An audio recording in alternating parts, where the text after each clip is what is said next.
viewers, so I ended up leaving the bleach on, there's James, on the hair for a lot longer than 30 minutes, probably around 40 to 50 minutes, because it just wasn't lifting the way that I wanted it to lift.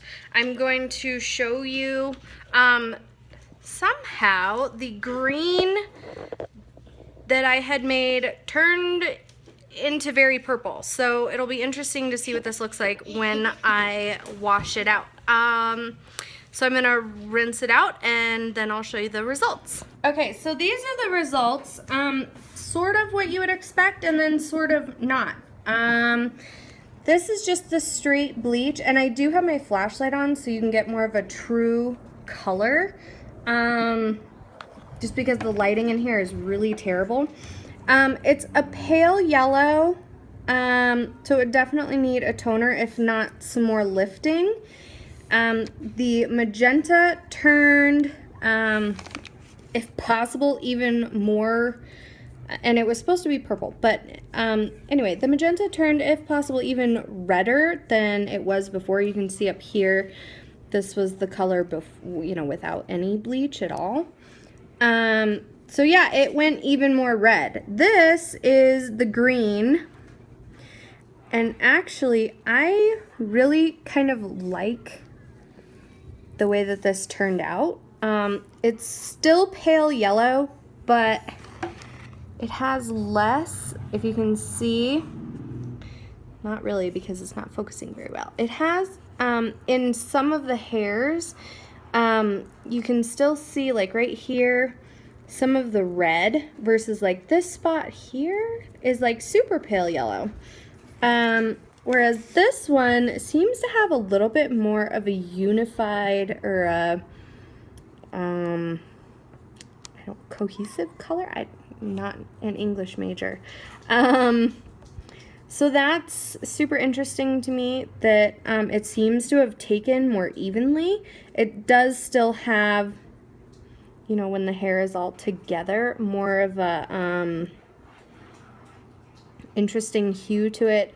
When you kind of pinch it together, it gets darker. I mean, this does too, so I don't know. It's interesting to me that with how much green I put in it, that the hair still took, that the bleach that was left on the piece of paper still turned back to the like purple, as if it had no food coloring in it at all. I would have loved to have done this with blue, to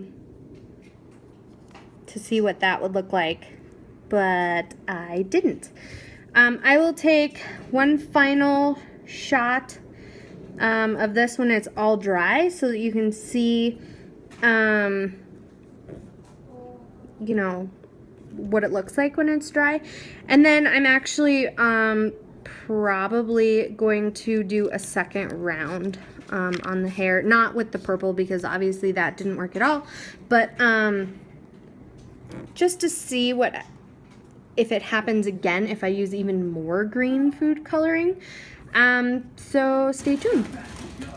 Alright, so I realized, or sort of discovered when I found a different green food coloring, so I realized when I found a different container of green food coloring that this one is more of a turquoise. The original one that I use is more of a turquoisey green anyway. So I went ahead and skipped the drying, well, sort of, it's relatively dry.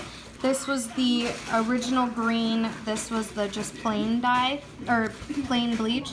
So then, if we come over here, you can see this other food coloring, which clearly has more yellow in it.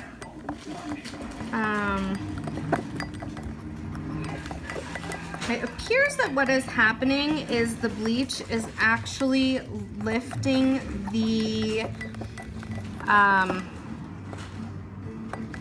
food coloring, which is odd. But anyway, so I'm gonna reapply, or I'm going to apply, I should say, these new concoctions. This is the other food coloring. I'm just gonna add a few more drops. Because like I said, I wanted a really dark green. And apply them to the hairs. I am going to use the new green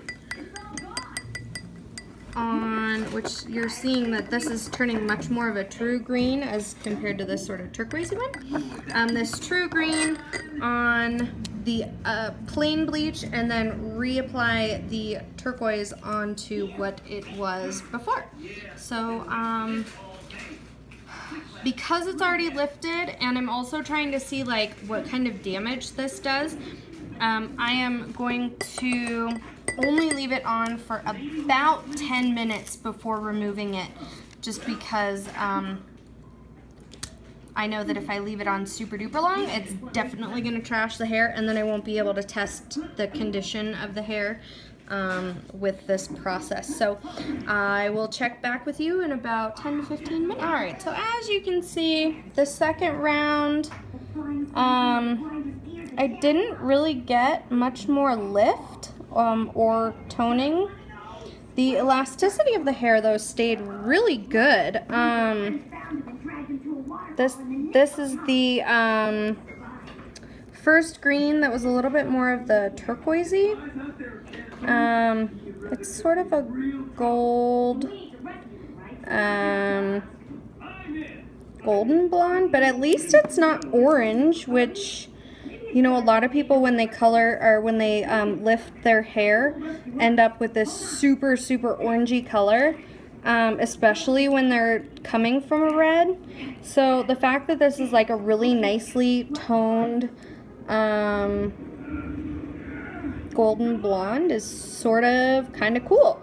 The green, the other green, ended up turning like a puke green color as it progressed, and you can see it does have a slightly different tinge to it, where it is a little bit more like chlorine-y colored. So that is not so awesome. I would not recommend using a green that when you add it to your purple bleach, that it turns. I honestly wouldn't recommend doing this to your hair, period. This was just for fun. But as I was saying, I would not add, if when you add the green food coloring to your purple bleach, if it turns sort of a pukey green, you will end up with a slight green cast to it. So I definitely would say that's a negative on that. However, that would probably come out with a good clarifying or a violet-based shampoo. This one too could be persuaded to be a little bit more of a, not platinum because it's still a darker level than a platinum, but it could be persuaded to be a little bit less gold if you used a violet shampoo on it, or even a like a high lift toning color. So that is what I have sort of discovered when using food coloring with bleach. Again, please don't take this as advice on how to get red out of your hair, because that would be a mistake.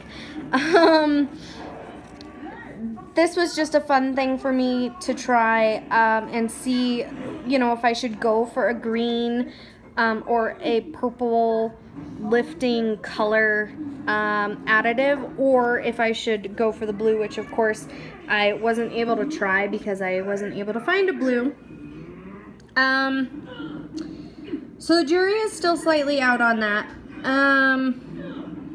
but I will post a video when I finally go ahead and do color my hair, and we'll see what happens. Hopefully all my hair does not fall out again. Alright, YouTubers, thank you so much for watching, and we'll see you next time.